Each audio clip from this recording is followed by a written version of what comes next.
लोजंग की कथा। इस पृथ्वी पर भगवान श्री कृष्ण की जन्मभूमि मथुरा नगरी है। वहाँ रूपणिका नाम की एक वेश्या रहती थी। उसकी माँ मकरदृष्टा बड़ी ही कुरूप और कुबड़ी थी। वह कुटनी का कार्य भी करती थी। रूपणिका के पास आने वाले युवक उसकी माँ को देखकर बड़े दुखी होते थे। एक बार रूपणिका पूजा करने मंदिर में गई। वहाँ उसने दूर खड़े एक युवक को देखा। युवक ने भी रूपणिका को देखा और देखते ही वह उस पर आसक्त हो गया। वह उसे प्राप्त करने के लिए विचार करने लगा। बेचारा युवक आया तो था पूजा करने, किंतु वेश्या पर मर मिटा।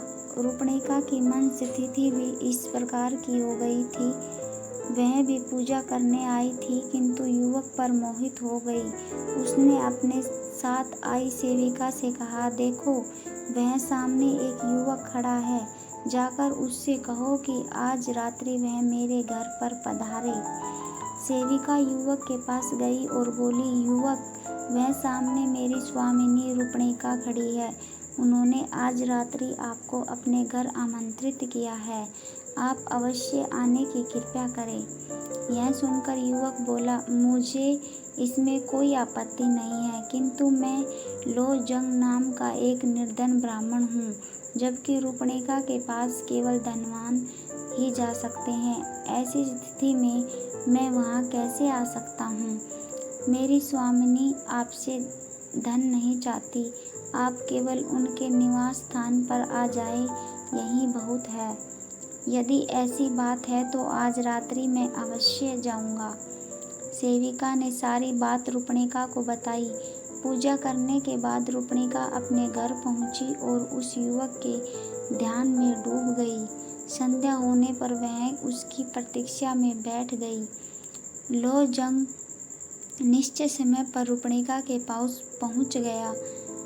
मकरदृष्टा को बड़ा आश्चर्य हुआ, क्योंकि उसने रूपणिका को काफी समझा बुझाकर मंदिर भेजा था।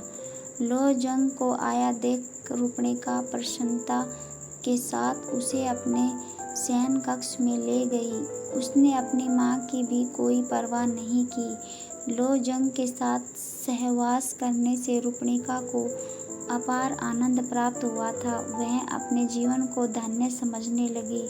उसने अन्य युवकों से संबंध तोड़ लिए और केवल लोजंग की होकर रहने लगी। लोजंग भी आनंद पूर्वक उसी के घर में रहने लगा। अपनी कन्या के इस व्यवहार से मकरदृष्टा बड़ी दुखी थी। कहा, वह नगर भर की वेश्याओं को प्रशिक्षण देती थी और कहाँ उसी की पुत्री उसके वश से बाहर हो गई। उसकी कुछ समझ में नहीं आ रहा था कि क्या करे। एक दिन वह रूपणिका से बोली, पुत्री, इस दरिद्र को तुमने क्यों पाल लिया है? मनुष्य भले ही मुद्रे का स्पर्श कर ले, किंतु वेश्या निर्धन का स्पर्श नहीं करती। सच्चे प्रेम और वेश्यावृत्ति का आपस में कोई संबंध नहीं है। प्रेम बंधन में उलझ जाने वाली वेश्या की चमक संध्या के समान शीघ्र नष्ट हो जाती है। वेश्या केवल धन के लिए प्रेम का नाटक करती है। मेरा कहा मानो, इस दरिद्र ब्राह्मण से पल्ला छुड़ा लो, अन्यथा तुम स्वयं अपने पांव पर कुल्हाड़ी मार लोगी। माँ की बातें सुन रूपणिका को बड़ा गुस्सा आया। वह कहने लगी, माँ, चाहे तुम कुछ भी कहो, मैं इसे नहीं छोड़ सकती। मैं इसे प्राणों से भी अधिक चाहती हूँ। मेरे पास धन की कमी नहीं है, और फिर इतने धन का मैं करूँगी भी क्या? तुम बहुत बड़बड़ कर रही हो।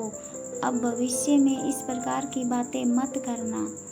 पुत्री को विद्रोह पर उतरी हुई जानकर मकरदृष्टा मन महसूस कर रह गई। वह किसी प्रकार लोजंग को निकाल बाहर करने की योजना बनाने लगी। कुछ दिन बाद मकरदृष्टा ने कुछ सशस्त्र सैनिकों के साथ जाते हुए एक राजकुमार को देखा।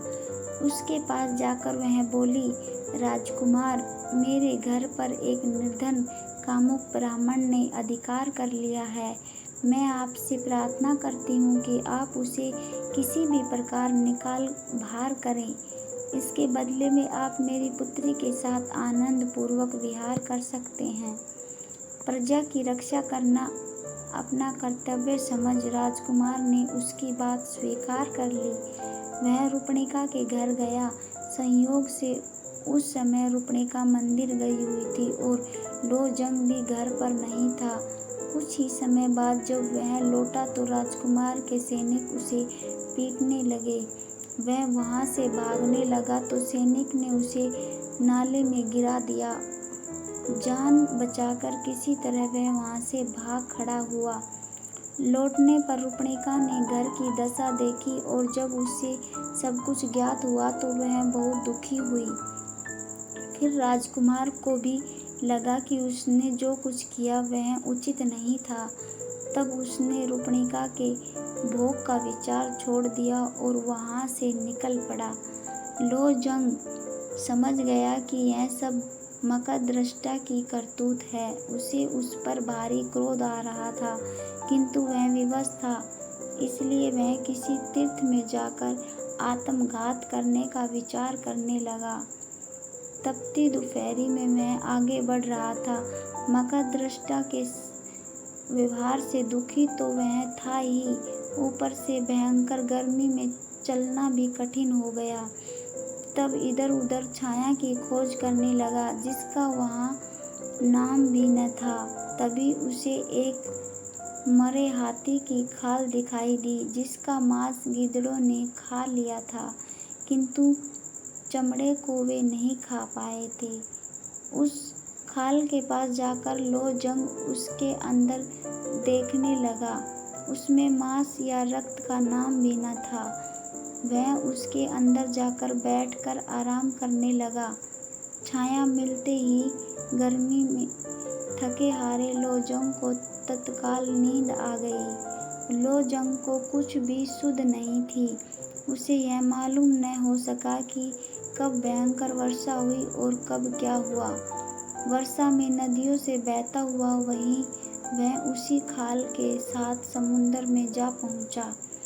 समुद्र में वह खाल के साथ ऊपर नीचे हो रहा था तो एक गरुड़ ने उसे देख लिया। उसे मांस का पिंड समझकर गरुड़ झपटकर उसे एक टापू पर ले गया। वहां उसने हाथी की खाल को उधेड़ डाला, किंतु उसमें मांस का तो नाम भी न था, अपितु अंदर एक जीवित मनुष्य बैठा था। तब उसे वहीं छोड़कर गरुड़ उड़ गया। नींद खुलने पर खाल में बने छेदों से लोजंग ने बाहर देखा तो उसकी कुछ भी समझ में नहीं आया। उसे यह सब स्वप्न के समान लग रहा था। सहसा उसकी दृष्टि समुद्र तट पर खड़े दो राक्षसों पर पड़ी, जो भयभीत होकर उसे देख रहे थे। उन भयानक राक्षसों को देखकर लोजंग भी डर गया। भगवान राम के लंका पर आक्रमण और हनुमान के लंका दहन की घटनाओं से वे राक्षस परिचित ही थे। अतः पुनः एक मनुष्य ने लंका आ पहुंचने से वे बड़े डरे हुए थे। उन्होंने इस घटना के विषय में राजा विभीषण को सूचित किया। राम की घटना से विभीषण जानता था कि मनुष्य जाति बड़ी प्रभावशाली है। द्वीप में मनुष्य के आगमन के समाचार से वह बड़ा चिंतित हुआ और उसने अपने दूतों को आदेश दिया, जाओ समुद्र तट पर आए हुए उस मानव को आदर सहित यहाँ ले आओ।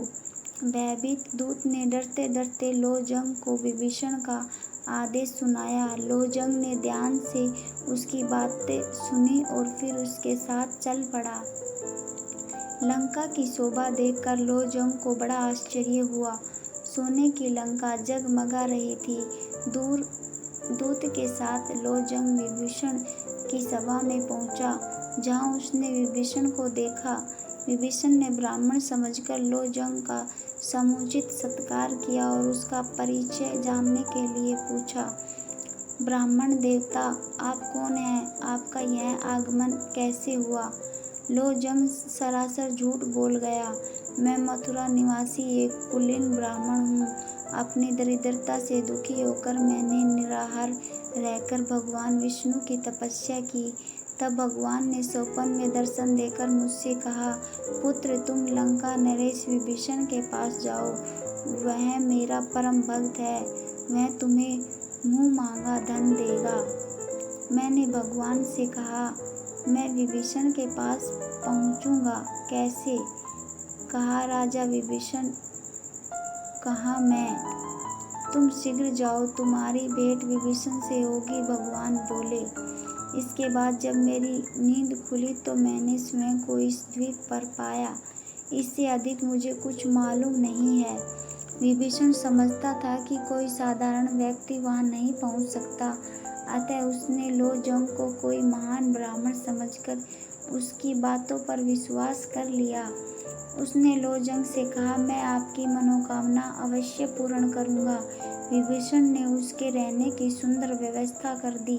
लोजंग सुखपूर्वक लंका में रहने लगा। विभीषण ने पहले एक गरुड़ लोजंग को देते हुए कहा, आप इस पर सवारी करेंगे, अतः इसे आप अपने वश में करें।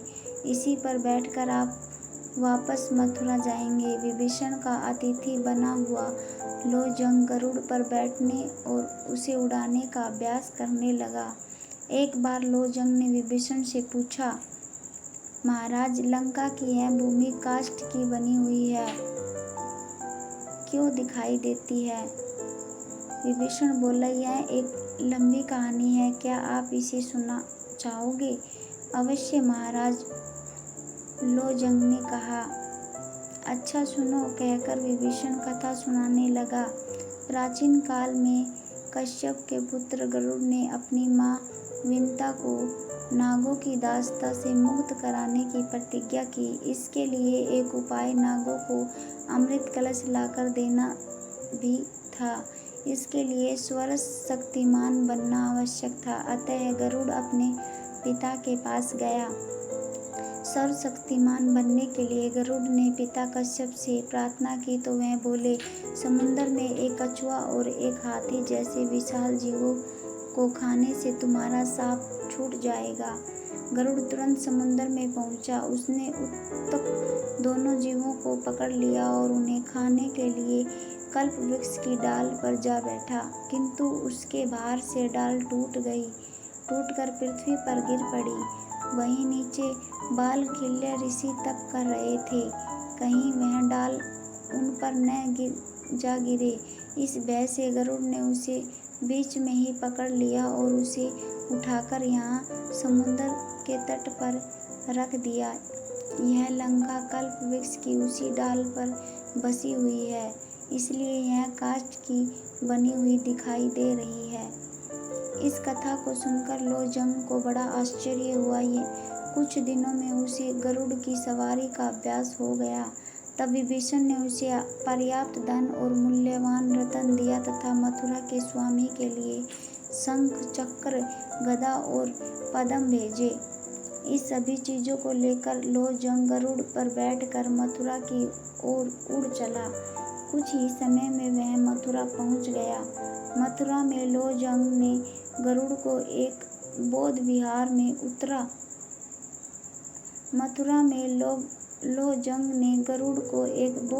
में उतारा। विभीषण से मिले धन को पृथ्वी में गाड़ दिया तथा गरुड़ को एक खूंटे से बांध दिया। इसके बाद एक रत्न को उसने बाजार में बेच दिया तथा अपनी दैनिक आवश्यकता की वस्तुएं तथा श्रृंगार सामग्री खरीद ली। बौद्ध विहार में लौटकर उसने स्नान, भोजन आदि किया तथा अपने वाहन पक्षी को भी भोजन कराया। फिर वह सुंदर वस्त्र पहनकर सज संवर कर तैयार हो गया। सायंकाल में वह गरुड़ पर बैठकर रूपणिका की छत पर जा पहुंचा। वहां जाकर उसने एक विशेष प्रकार की आवाज की तो रूपणिका उसे देखने के लिए बाहर आई। उस समय लोजंग शंख, चक्र आदि मुक्त युक्त भगवान विष्णु के वेश में था। उसे देखने पर रूपणिका ने उसे भगवान विष्णु ही समझा। लोजंग ने उसे अपना वास्तविक परिचय नहीं दिया और बोला, मैं भगवान विष्णु तुमसे मिलने आया हूँ। रूपनिका उसे प्रणाम करते हुए बोली, भगवान आपने बड़ी कृपा की, आइए विराजिए। अपने वाहन पक्षी को वहीं बांधकर लोजंग रूपनिका के कक्ष में चला गया। कुछ समय उसके साथ बिताने के बाद लोजंग गरुड़ पर बैठकर अपने निवास स्थान पर चला गया। इसके बाद रूपनिका को बड़ा हर्ष होने लगा। उसे अपने भाग्य पर बड़ा गर्व हुआ कि वह भगवान की प्रेमिका बन गई है। वह समझने लगी कि साक्षात विष्णु की प्रेमिका बन जाने से वह स्वयं भी देवी बन गई है और अब उसे मनुष्यों से बातें भी नहीं करनी चाहिए। अतः रूपनिका ने लोगों से बोलना भी छोड़ दिया। वह अंदर ही पर्दे में रहने लगी। उसके इस व्यवहार से उसकी माँ को आश्चर्य होना स्वाभाविक ही था। इसका कारण जानने के लिए माँ ने पुत्री से पूछा, बेटी तुमने बोलना क्यों छोड़ दिया? माँ द्वारा बार बार पूछे जाने पर रूपनिका ने सारी बात उसे बता दी। कुटनी माँ को पहले पुत्री की बात पर विश्वास न हुआ, किंतु जब रात्रि में लोजंग गरुड़ पर बैठकर पुनः आया तो उसने स्वयं देख लिया, अतः उसे विश्वास करना ही पड़ा। दूसरी प्रातः कुटनी पर्दे की ओट से पुत्री से बोली, बेटी तू तो भगवान की कृपा से देवी बन गई है। मैं तेरी माँ हूँ, मेरा जीवन भी सफल कर दे। रूपनिका कुछ न बोली तो माँ ने पुनः कहा, बेटी मैं बूढ़ी हो गई हूँ, अब मुझे संसार का कोई मोह नहीं रहा। मैं इस शरीर से स्वर्ग जाना चाहती हूँ। इसके लिए तू भगवान से मेरी सिफारिश कर दे। रात्रि में लोजंग आने पर मकरदृष्टा ने उससे भी इसी प्रकार की प्रार्थना की। इस पर लोजंग रूपनिका से बोला, तुम जानती हो तुम्हारी माँ पापी है, उसका इस शरीर से स्वर्ग जाना संभव नहीं है। एकादशी को स्वर्ग द्वार खुलने पर पहले शिव के गण वहां प्रवेश करते हैं। यदि तुम्हारी माँ शिव के गणों का वेश बना ले तो हो सकता है कि उसे भी प्रवेश मिल जाए। इसके लिए हमें क्या करना होगा? रूपनिका ने पूछा। उसका सिर 5 जगह से मुंडवाकर 5 चोटियां रखनी होगी, गले में हड्डियों की माला पहनानी होगी तथा आधे शरीर में काजल और आधे में सिंदूर पोतना होगा, तभी उसे शिवांगनों में मिलाया जा सकेगा। उसके ऐसा करने पर ही मैं कुछ कर सकता हूँ। यह सब बताने के बाद लोजंग ने रूपनिका के साथ विहार किया, फिर लौट गया। रूपनिका ने यह उपाय अपनी माँ को बताया तो वह ऐसा करने के लिए सहमत हो गई। एकादशी के दिन उसने नाई बुलवाया और लोजंग के बताए अनुसार सिर मुंडवाकर तैयार हो गई तथा रात्रि होने की प्रतीक्षा करने लगी। यथा समय लोजंग वहां आया। उसने रूपनिका के साथ रमण किया। इसके बाद जब वह जाने लगा तो रूपनिका ने अपनी माँ को उसके साथ भेज दिया। कुटनी को गरुड़ पर बैठाकर लोजंग उड़ चला। मार्ग में एक मंदिर के पास चक्कर के चिन्ह वाले पत्थरों से कुछ खंभों को देखकर तो कुटनी को एक खंभे पर बिठा दिया और उससे कहा, मैं शिव के गणों के पास जाता हूँ और तुम्हें स्वर्ग में प्रवेश दिलाने का प्रयत्न करता हूँ, तब तक तुम मेरी यहाँ प्रतीक्षा करो। बुढ़िया कुटनी को वहाँ बैठाकर लोजंग उड़ गया। आगे एक मंदिर में रात्रि जागरण हो रहा था। लोग कीर्तन कर रहे थे। लोजंग आकाश से ही उनसे बोला, भक्तों आज तुम पर महाविनाशक महामारी गिरने की संभावना है। उससे बचने का केवल एक ही उपाय है कि सब मिलकर भगवान का भजन करो। इसके बाद वह पुनः आगे बढ़ गया। आकाशवाणी सुनकर भक्त जोर जोर से कीर्तन करने लगे। इसके बाद लोजंग अपने निवास स्थान पर गया।